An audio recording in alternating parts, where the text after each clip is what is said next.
Hello दोस्तों, मैं सुशील एक बार फिर आपका स्वागत करता हूं आपके अपने YouTube channel the rapid classes for physics में।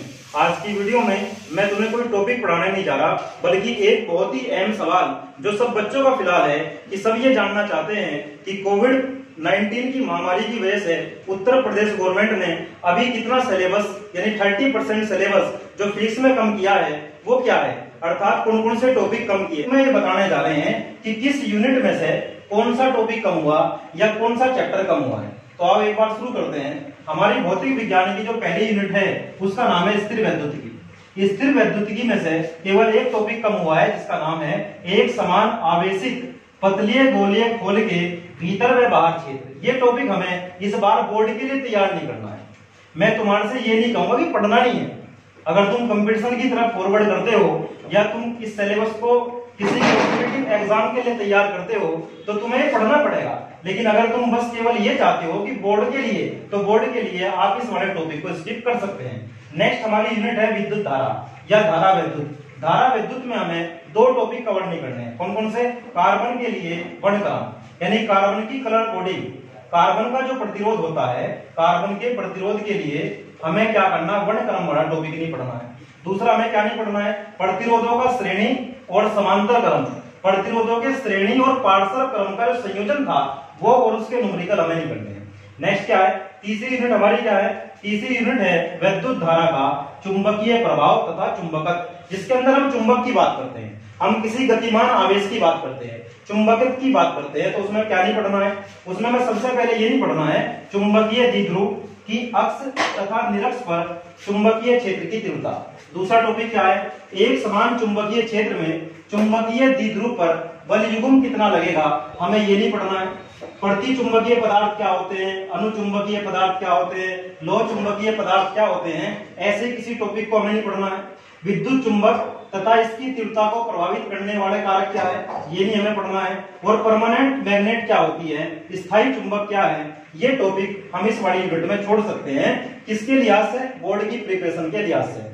नेक्स्ट क्या है, चौथी यूनिट क्या है भाई हमारी, चौथी यूनिट है विद्युत चुंबकीय प्रेरण तथा प्रत्यवर्ती धारा। इस पूरे चैप्टर में से प्रत्यवर्ती धारा जो होती है ये बहुत ही खास टॉपिक है, बहुत ही इंपॉर्टेंट है। इसके अंदर तुम्हें ट्रांसफॉर्मर, विद्युत मोटर, ये सब बातें पढ़ाई जाएंगी। उसमें तुम्हें क्या छोड़ना है, शक्ति गुणांक, पावर फैक्टर किसे कहते हैं। तुम अगर पढ़ते तो पढ़ोगे कोस पाई, ये हमें नहीं पढ़ना है। हमें वाटहीन धारा नहीं पढ़नी है। एक स्पेशल धारा होती है जिसकी वाट 0 होती है, वो वाटहीन धारा को हमें नहीं पढ़ना है। नेक्स्ट क्या है, पांचवी यूनिट क्या है हमारी, पांचवी यूनिट है विद्युत चुंबकीय तरंगे। ये विद्युत चुंबकीय तरंगे वाली जो यूनिट है ये बहुत ही खास है, ये बहुत ही खास है। लेकिन इसमें से केवल एक टॉपिक को हटाया गया, वो टॉपिक है विस्थापन धारा की आवश्यकता, यानी विस्थापन धारा क्या है और इसकी आवश्यकता क्या होती है, ये हमें नहीं पढ़ना है।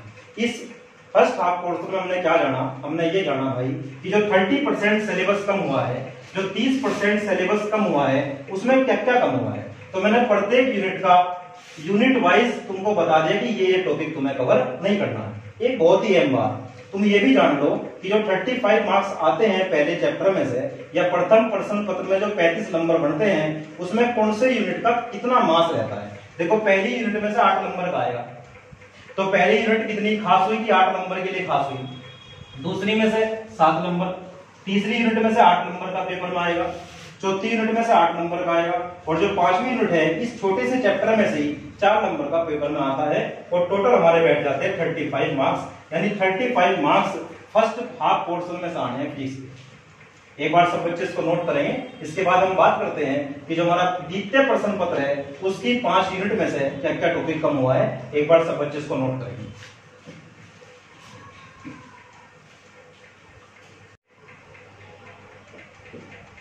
चलिए, हमने अभी तक ये जाना है जो हमारा प्रथम प्रश्न पत्र था, प्रथम प्रश्न पत्र, उस प्रथम प्रश्न पत्र में से कौन कौन से टॉपिक कम हुए हैं ये हम जाना है। अब जो हम जानेंगे, हम ये जानेंगे कि इसका जो दूसरा पार्ट है जिसे हम द्वितीय प्रश्न पत्र कहते हैं, उसमें जो ये 4 यूनिट है इन चारों यूनिट में से क्या क्या कम हुआ है अब हम ये जानेंगे। देखो हमारी जो पहली यूनिट है उसका नाम है प्रकाशीय, इंग्लिश में इसको ऑप्टिक्स कहते हैं। ये ऑप्टिक्स नाम की जो यूनिट है ये काफी इंपॉर्टेंट भी है और इसमें तो काफी नंबर का बोर्ड में भी आता है, 13 नंबर का इसमें बोर्ड में आता है। तो क्या क्या कम हुआ है, गोलीय दर्पण कम हुए हैं। जो हम गोलीय दर्पण पढ़ते थे पहले, उत्तल दर्पण, अवतल दर्पण, वे हटा दिए गए। उनके लिए एक सूत्र होता है यूबीएफ का संबंध 1/f बराबर 1/v प्लस 1/u, वो भी हटा दिया गया है। एक प्रकाश का परावर्तन होता है। प्रकाश का परावर्तन क्या है कि चिकने सरफेस से टकराकर प्रकाश का मुड़ना, ये भी हटा दिया क्योंकि तुमने 10वीं पढ़ा होगा। प्रकाश का प्रकीर्णन भी हटा दिया।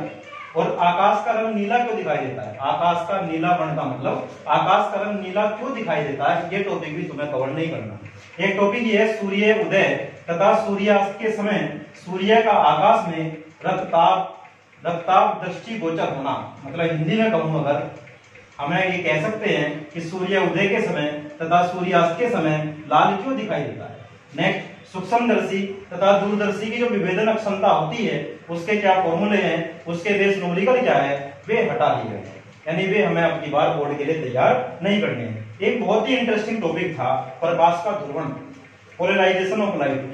वो प्रकाश के ध्रुवण का पूरा चैप्टर ही हटा दिया। जो क्या क्या हटा, उसमें ध्रुवण हटा, समतल ध्रुवित प्रकाश किसको कहते हैं, ब्रूस्टर का नियम लगभग हर साल बोर्ड में आता था, ब्रूस्टर का नियम हटा दिया, समतल ध्रुवित प्रकाश हटा दिया, और पोलराइड क्या होता है वो भी इसमें हटा दिया। नेक्स्ट, दूसरी यूनिट क्या है हमारी, दूसरी यूनिट है द्रव्य तथा विकिरण की देती प्रकृति। उसमें से केवल एक टॉपिक हटाया, वो है डेविसन जर्मन का प्रयोग। लेकिन डेविसन जर्मन के प्रयोग के हमें जो चित्र है उसका, जो उसका डायग्राम है, उसका प्रयोग है, उसको नहीं पढ़ना, केवल उसकी व्याख्या पढ़नी है। नेक्स्ट क्या है, यूनिट नंबर 3 परमाणु तथा नाभिक, एटॉमिक फिजिक्स बोलते हैं इसको। इसमें से क्या नहीं पढ़ना, रेडियो एक्टिवता नहीं पढ़नी। रेडियो एक्टिवता के अंदर अल्फा बीटा गामा किरणें के गुण नहीं पढ़ने हैं। रेडियो एक्टिव क्षय किसको कहते हैं वो नहीं पढ़ना है। बंधन ऊर्जा किसको कहते हैं ये नहीं पढ़ना। बंधन ऊर्जा, प्रति न्यूक्लियन तथा द्रव्यमान संख्या के साथ इसका क्या परिवर्तन होता है, ये भी हमको नहीं पढ़ना है। यानी ये तीसरी यूनिट में से हटा दिया गया।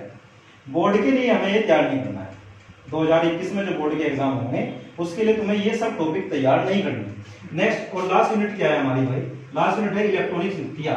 इसमें तुम्हें एक टॉपिक नहीं पढ़ना, जीनर डायोड और वोल्टर नियतांक के रूप में जीनर डायोड का क्या प्रयोग होता है, ये हमें नहीं पढ़ना है। और लास्ट में मैं तुमको एक बार फिर बताता हूँ कि जो सेकंड हाफ पोर्शन है फिजिक्स का, उसमें से जो 35 नंबर आएंगे वो किस तरीके से आएंगे। आपको जो प्रकाशिकी नाम की यूनिट बची, अब बचा जो पोर्शन है, काफी कुछ हटा दिया, बहुत कम बचा, व्यतिकरण बचा, विवर्तन बचा, हाइगेन का तरंग सिद्धांत बचा, ये काफी इंपोर्टेंट टॉपिक है। इसमें 13 नंबर का आना है। नेक्स्ट यूनिट में से कितने नंबर का, 6 का। नाभिक वाली यूनिट में से 8 नंबर का आएगा। और जो हमारी बिल्कुल लास्ट यूनिट है काफी इंपोर्टेंट है, ट्रांजिस्टर, डायोड, ये सब हमें इसके अंदर पढ़ने हैं।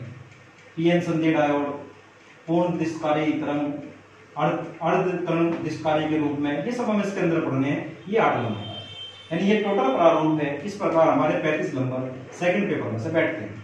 फर्स्ट पेपर में से 35 और सेकंड में से टोटल मिला के 70 मार्क्स का हमारा पूरा पेपर आता है। तो आपको ध्यान रखना ये सभी टॉपिक कवर नहीं करने। दोस्त आज की वीडियो में जानने का प्रयास किया कि जो 30% सिलेबस यूपी बोर्ड ने कम किया था 12th फिजिक्स का, वो किस प्रकार था। यदि आपको हमारी ये वीडियो पसंद आती है तो आप इस वीडियो को लाइक कीजिए, दोस्तों के साथ शेयर कीजिए और चैनल को सब्सक्राइब करना बिल्कुल मत भूलिए। मिलते हैं नेक्स्ट वीडियो में। Thanks for watching.